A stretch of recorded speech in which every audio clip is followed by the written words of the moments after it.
Même si ce n'est pas avec les yeux qu'on écoute, mais avec les oreilles, on peut voir qu'à la foi vient de ce que l'on entend et ce que l'on entend vient de la parole de Dieu. Alors que votre foi ne s'appuie pas sur les ressentis, émotions et sentiments, mais plutôt sur ce que Dieu dit, sa parole. Donc si cette situation refuse d'entendre le langage humain, elle entendra le langage divin. Même si tu n'as rien, sois fier de ce que tu es, car ce n'est pas les circonstances qui déterminent ta fin, mais c'est ce que tu es. Tu le deviendras, car la foi, c'est de défier ces défis. Ce n'est pas parce que tu ne vois rien que tu n'as rien. Comme l'orphelin Méphibosheth, boiteux des 2 pieds, ne pouvait pas marcher. Mais Dieu marchait avec lui, bien-aimé. Alors, ça ne sert à rien de combattre ou de rejeter ou même abandonner quelqu'un que Dieu ne laissera jamais seul. Comme l'orphelin Méphibosheth, paralysé, infime, boiteux des 2 pieds, ne pouvait pas du tout se lever. Était abandonné, oublié à l'eau débat, là où il n'y avait plus de passe internet. Méphibosheth, bien-aimé, ne savait même pas qu'il allait voir le lendemain.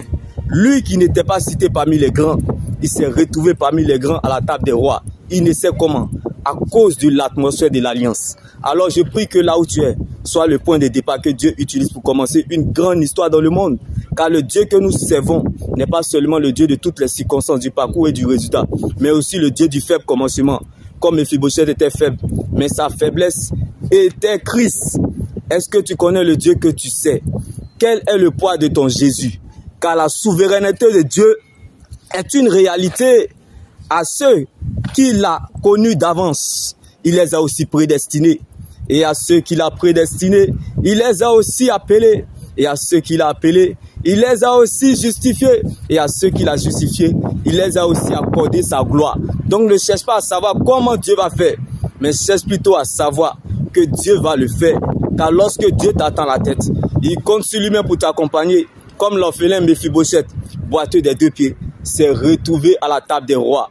Il ne sait comment, à cause de l'atmosphère de l'alliance. Dieu n'arrangera pas, mais il s'arrangera à ton sujet. Non pas parce que tu as raison, mais parce que tu es sa raison.